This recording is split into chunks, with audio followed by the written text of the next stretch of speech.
Israel की राष्ट्रीय सुरक्षा परिषद ने संयुक्त अरब अमीरात की यात्रा को लेकर अपने नागरिकों के लिए चेतावनी जारी की है। ये चेतावनी पहले से जारी अलर्ट को और अधिक सख्त बनाते हुए गुरुवार को सार्वजनिक की गई।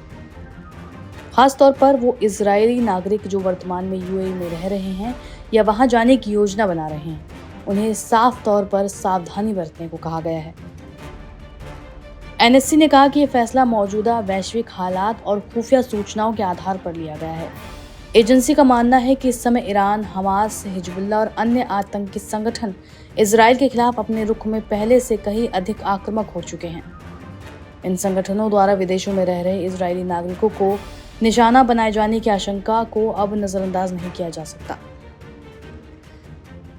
एनएससी ने यह भी स्पष्ट किया कि हाल ही में इजरायल द्वारा चलाए गए सैन्य अभियान राइजिंग लायन और गाजा में जारी आयरन स्वॉर्ड्स ऑपरेशन ने इन संगठनों के भीतर बदले की भावना को और तीव्र किया है।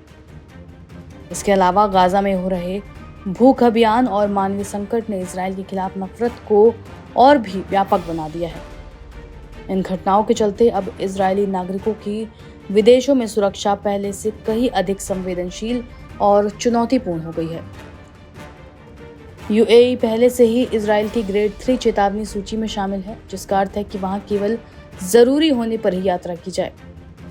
लेकिन मौजूदा हालात को देखते हुए अब एनएससी ने नागरिकों से अपील की है कि वे यात्रा करने से पहले इस फैसले पर गंभीर विचार करें और हर संभव सतर्कता बरतें।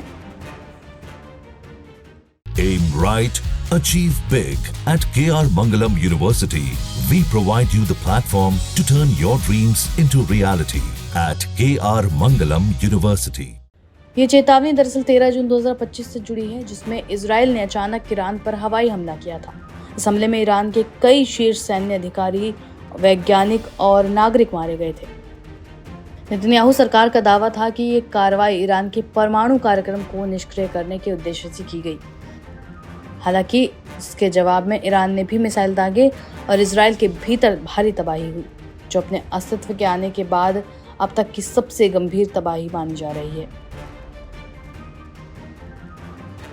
मानवाधिकार संगठन हारना की रिपोर्ट के मुताबिक 28 जून 2025 तक इजरायली हमलों में 1190 लोग मारे जा चुके हैं। इसमें 435 सैनिक, 436 नागरिक और 319 ऐसे लोग शामिल हैं जिनकी पहचान अब तक नहीं हुई है। वहीं ईरानी स्वास्थ्य मंत्रालय के मुताबिक 4000 से ज्यादा लोगों के घायल होने की पुष्टि हुई है। एमनेस्टी इंटरनेशनल ने 16 जून तक कम से कम 224 मौतों की बात कही, जिसमें 74 महिलाएं और बच्चे शामिल थे। वहीं गाजा पट्टी की स्थिति भी अलग नहीं है। 7 अक्टूबर 2023 से अब तक इजरायली हमलों में 60,332 फिलिस्तीनी मारे जा चुके हैं। इसके अलावा 1,47,643 लोग घायल हैं और लगभग 11,000 लोग लापता हैं।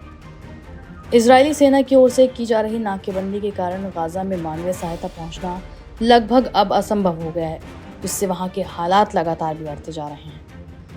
वहीं बता दें कि गाजा में भूख और कुपोषण की स्थिति भी भयावह हो चुकी है। गाजा के स्वास्थ्य मंत्रालय ने जुलाई 2025 तक भूख और कुपोषण से 127 लोगों की मौत की पुष्टि की है, जिसमें 85 बच्चे हैं। संयुक्त राष्ट्र और अन्य एजेंसियों के अनुमान के मुताबिक ये आंकड़ा 154 तक हो सकता है। वहीं कुछ रिपोर्ट्स में कहा गया कि सहायता वितरण के दौरान हुई हिंसा में अब तक 1000 से ज्यादा लोग मारे जा चुके हैं। बता दें कि इजरायली राष्ट्रीय सुरक्षा परिषद की ये चेतावनी केवल एक औपचारिक संदेश नहीं, बल्कि मौजूदा भू राजनीतिक अस्थिरता और इजरायल की सैन्य कार्रवाइयों के नतीजे को दर्शाने वाला गंभीर संकेत है।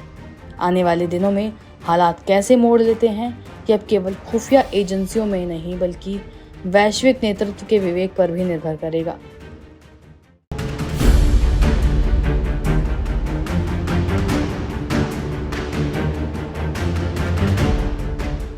दुश्मनों की भाषा जब खुद अपने बोलने लगे तो विश्वास एक पल के लिए नहीं होता, लेकिन जब उनका इतिहास खोजते हैं तो पता लगता है असल में अपने ये नहीं, इनसे कई गुना बेहतर दुश्मन ही है।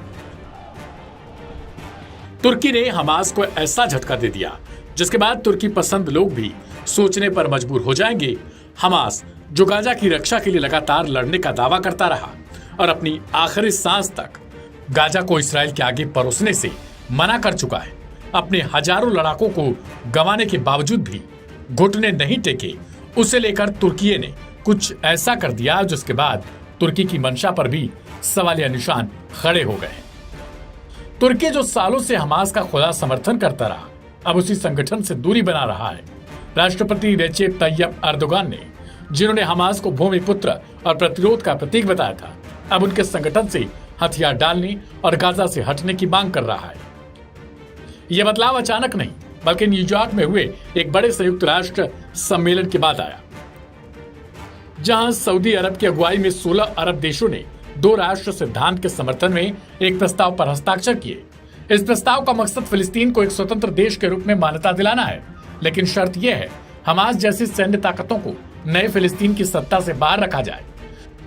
तुर्की ने भी इस प्रस्ताव पर दस्तखत कर दिए, जिससे पूरी दुनिया को हैरान कर दिया है, क्योंकि वही तुर्की था जिसने सालों तक हमास के नेताओं को न सिर्फ शरण दी बल्कि नागरिकता तक दी।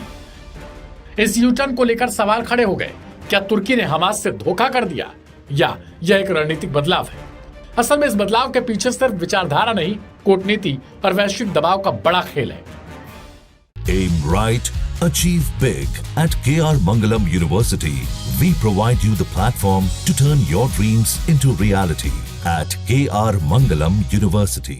तुर्की एक नेटो सदस्य देश है और अमेरिका बार बार उसे हमास को समर्थन देने पर चेतावनी देता रहा। साल 2024 की शुरुआत में जब अमेरिका ने तुर्की की आलोचना की, तब से ही संकेत मिलने लगे थे कि एर्दोगान सरकार अब हमास को खुले मंच पर समर्थन देने से पीछे हट रही है। इसके अलावा तुर्की की अर्थव्यवस्था इन दिनों दबाव में है और इसे पश्चिमी देशों के निवेश, व्यापार और पर्यटन की सख्त जरूरत है। ऐसे में हमास जैसे विवादित संगठन के साथ खुलकर खड़ा रहना तुर्की के लिए आत्मघाती हो सकता था। न्यूयॉर्क घोषणा पत्र पर दस्तखत करके तुर्की ने एक ऐसा रास्ता चुना है जिसमें वह फिलिस्तीन का समर्थक बना रह सकता है, लेकिन हमास की सैन्य भूमिका से दूरी बना सकता है। यह उस संतुलन का हिस्सा है जिसमें एक ओर मुस्लिम दुनिया की भावनाएं और दूसरी ओर वैश्विक राजनीति की हकीकत। हालांकि तुर्की का यह रुख नया नहीं, यह सालों से 2 राष्ट्र सिद्धांत का समर्थक रहा, लेकिन अब पहली बार उसने सार्वजनिक तौर पर हमास को सत्ता से बाहर करने की बात को समर्थन दे दिया। यह बदलाव उस समय आया जब मध्य पूर्व के कई देश हमास से थक चुके हैं और फिलिस्तीन को एक स्थायी राजनीतिक ढांचे में ढालना चाहते हैं।